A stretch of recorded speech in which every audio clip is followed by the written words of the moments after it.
Bonjour, Jean Saint-Lucie. This is Diana Charles. Yes. I want to make this video in regards to Miss Julien Alfred and Mr. Malaki, that a lot of people are throwing shades and raising their eyebrow because Mr. Malaki Rastafari Lucky View Fotla, I think he buy Julien Alfred medal. Just at least this is Diana Charles. So I want to express my views and what I think about the fact that Mr. Malaki Rastafari, the reason and what I think that should have been done, and what I think the touching, the biting of Julien Alfred medal of when it's come to Julien Alfred. Now, first of all, Saint Lucian, some of y'all are raising eyebrows because Rasta ki ben babla Ekisa Malewea, y'all feel that he wasn't supposed to bite Julien Alfred medal. So some people find that there's nothing wrong in the fact he did that, and some people find that it's wrong. Now, I want to give an honest opinion of what and why this had to happen, and what is the reason, how I feel about it.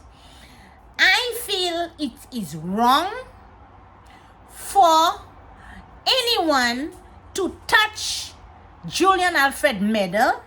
Also, pour yo mette dayo en le medal Julien Alfred. I'm going to say it again. I think, in my opinion, I think it's wrong. It's wrong for the Rastaman to bite Julien Alfred medal. I think it's also wrong to have the whole army to touch Julien Alfred.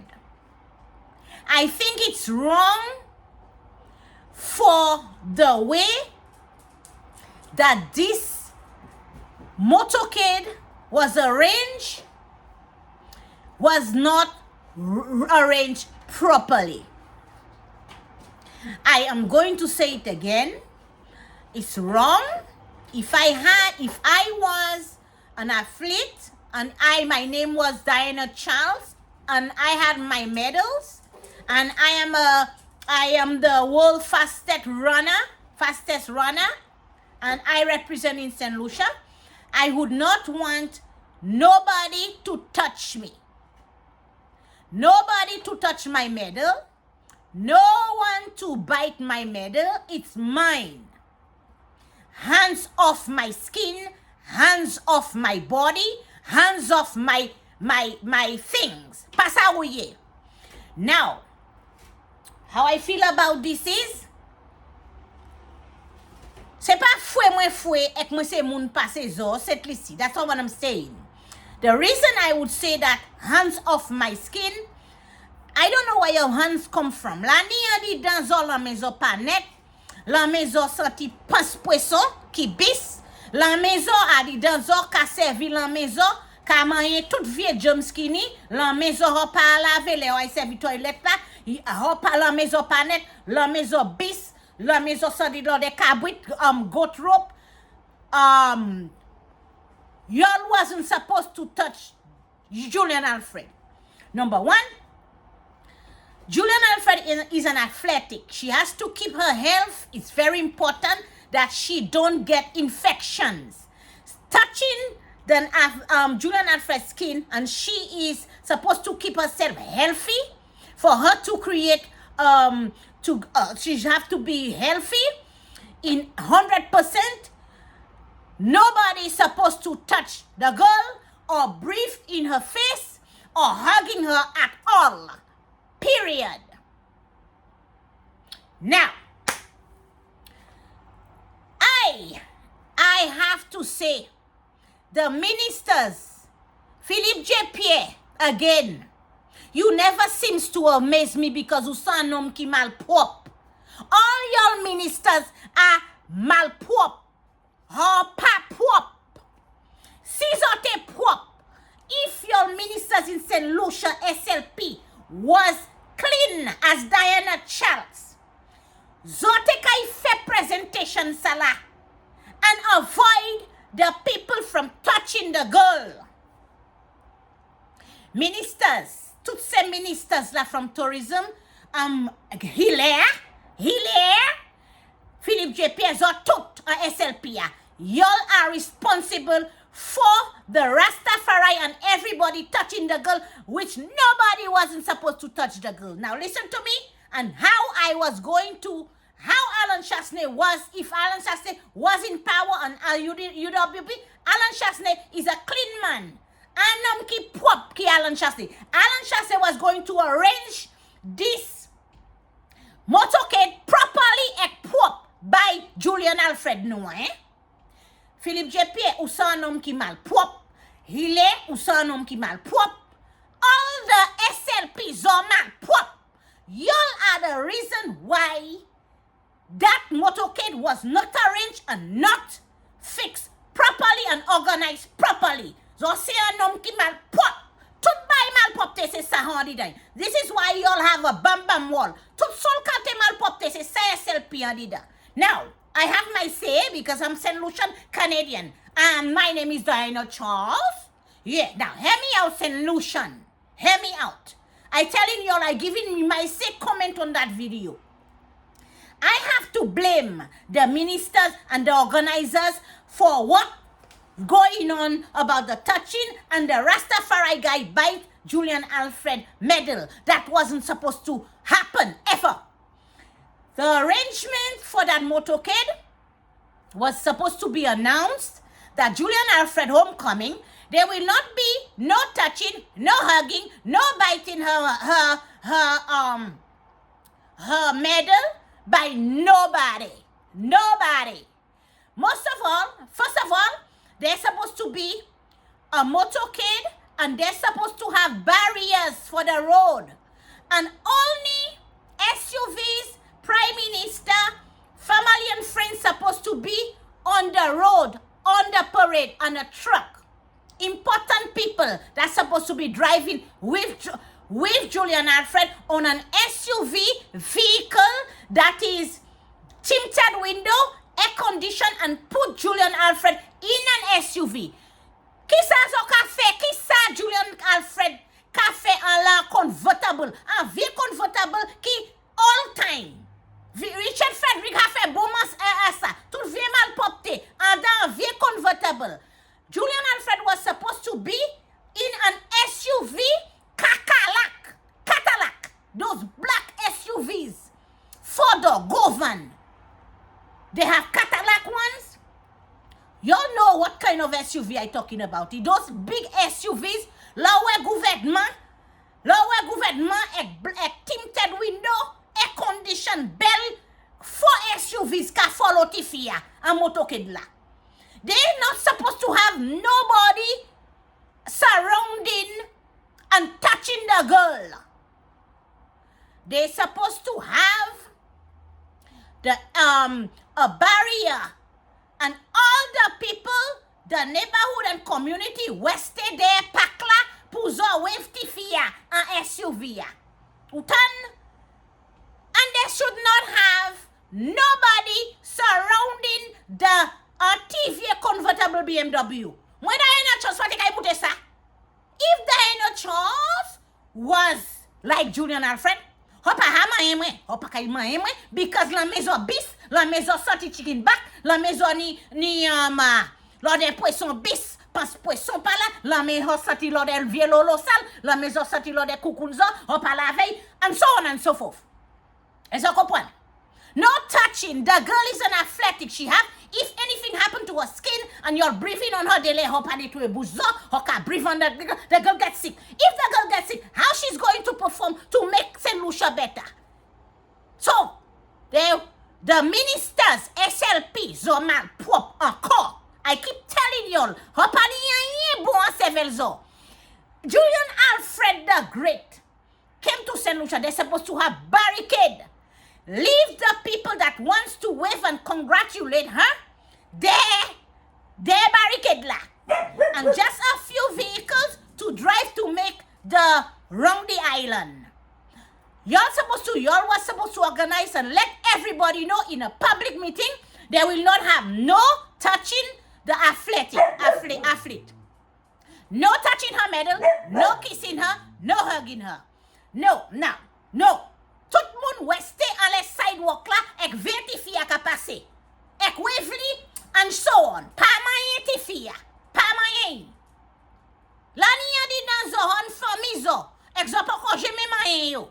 Se Julien Alfred zov le mayen. Si Julien Alfred te pet ho pa de kay mayen pièce. Some of y'all, a whole bunch of y'all, I understand, St. Lucia, y'all happy for the girl. But understand what I'm saying. Julian Alfred can get sick by all this touching. Exoka all la Fiji, go tan Fiji, jolz up and lord, jolz up and bon lord, to vie la mesal.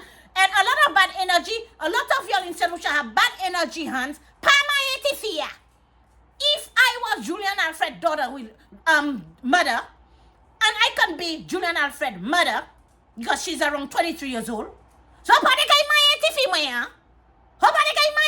Y'all, I would love y'all, don't take me wrong. But I'm telling y'all, hands and touching and biting her medal, that is bad energy right there.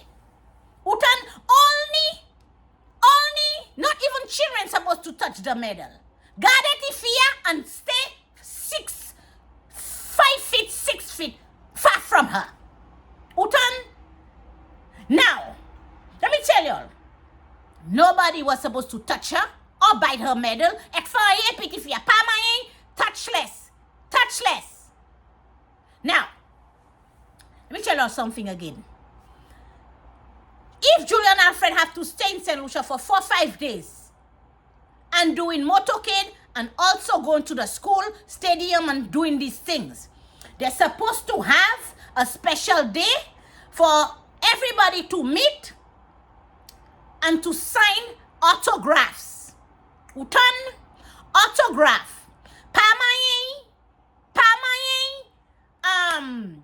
Signing her autograph, Hohakaway, congratulate her. She signed her autograph at Millie. Utan. Now, the hugging and the touching, that can cause a lot of problem for the girl. Because it's not everybody in St. Lucia I will hug.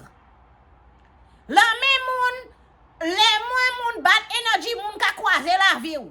Now I refuse. And what happened to Julian Alfred? That could have been avoided by the fact that I blame the ministers of poor organizing this motorcade for Julian Alfred. The motorcade was good. The celebration was good. Mate me BMW sala. Mete vle an SUV tinted window fully air conditioned by Tifia. Mate kay mute kate BMW sala. Pa kate se bagay sala mate kay mute feish ma mute ya. Richard Frederick. Let me tell you something. Zo sav exactly ki les sok ave se babichoua. Convertible moun Julien Alfred di pou dou boutan lese ka wave tout moun. Kote SUV a tinted window a se bay la se kakalak la, katalak. Se go katalak akin go ou la. Mais ti fi ek fully unconditioned de sa ek roof la an lay and tinted window because she is already a star. He pa nepot star. Julien Alfred is a high end asset lisi. Mate kay mute BMW sa la. Beson. Sa pa machine. Sa pa machine, mate kay me ishman le sa. Eka moun anti-boy ni pou che beti fiya da convertible la ka wave. Quand te vie machine sexo, mette ti fiya, poto ti fiya le vie BMW. Mate kay mute sa. Mate kay mute se kalti se bay sa la. Mwen vle kakalak. Go SUV kakalak. I know that meaning. It's called Cadillac. Oui. Cadillac. Oui. Se kante se machine sa, Julien Alfred, so suppose me Julien Alfred. un vieux BMW, tout seul calte, maïgweka, en tourne tifia, en bouche tifia, homete expose tifia, tout seul calte vieux maïgwe. From Tupatu, from airport to Soufre, vieux maïgwe, vieux zobui, bi tifia. Y'all supposed to close all windows. Y'all will make the Julien Alfred sick. Homal pop twop. How se tout moun ki yon laisse papi chozo a, ek se mal pop te zo a? They're supposed to have a special day that everybody will see her in person, flesh to flesh. And for y'all to have an opportunity, if y'all want her autograph, honey pou donate, Julien Alfred Foundation, ek vidi, ikay bay zon autograph. Utan, se ko hamwe te kay fay. Right? Because if you present this thing nice and clean, if it was presented nice and clean, and y'all have tell everybody in a warning, there will be a barricade. Behind the barricade, the officers would not have so much trouble pousser zo ak dizo sorti la. Allez par là, pas ma etifia, pas ma machine, back there. Allez par là, sorti. If SLP ministers, si zo pate o tamal pop, sa we ya, comment la video a. Y'all put so much pressure on the officers for doing the patrolling and controlling. I can see the police officers were so upset. Tout chat kama etifia. And they have to put on pressure pour disemona sorti la. They le boost. Maye, comment la video sa. It was wrong. And it was wrong by the ministers and how they planned Julien Alfred homecoming, Zomal Pop. And I have y'all to blame, not the Rasta guy that bite it. Because a lot of crazy people, they are so excited that Julien Alfred won for St. Lucia, and she's great, and what they feel proud of her. They will do anything, and plus, so the Rasta guy from Viewfort, he was so happy, and happy for his country. He pate sa pou fè, he fè sa ini pou fè. Stop raising eyebrow and blaming him for the fact that he did something out of his mind that he should have not did.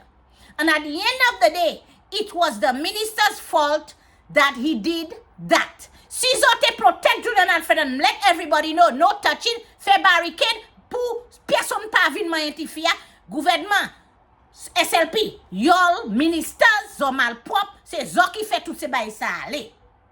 And moreover, it's Julien Alfred medal, and she's an athlete. She's supposed to avoid the touching, avoid the kissing. People in her face, ka kwashan Fiji, ka palan zowaili, ka mayen.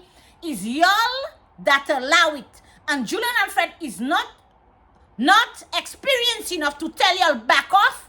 She enjoy it. She's a good girl, a beautiful, nice girl. Ipa de kay fez a hunt. So she is nice. She encouraged y'all to hug her and so on. But at the end of the day, if y'all had just protect the girl the same, the right way, look at the way Julien Alfred tried to pull her medal away from the Rasta guy. She did not want nobody to touch it. Utan, so it's not the guy's fault that she did. It's your minister's fault that did not protect the girl, and this parody. Y'all had time to organize that homecoming for Julien Alfred. Exhaust still fay in a malpropre way. You understand? So those of you people, I also want to state that the reason why y'all are raising our eyebrow because the Rasta man from Viewfort bite Julien Alfred medal is because y'all think y'all look down on him. Exorcist. And then y'all look down on him that se pate li pute more de medal Julien Alfred. Si c'était un high-end qui ten l'argent, ho pate kay di rien. So because bouk la san malewe, so y pa moun pou mode. Zot tout hug. Ki di fe was hug la, epi mode medal la. Se même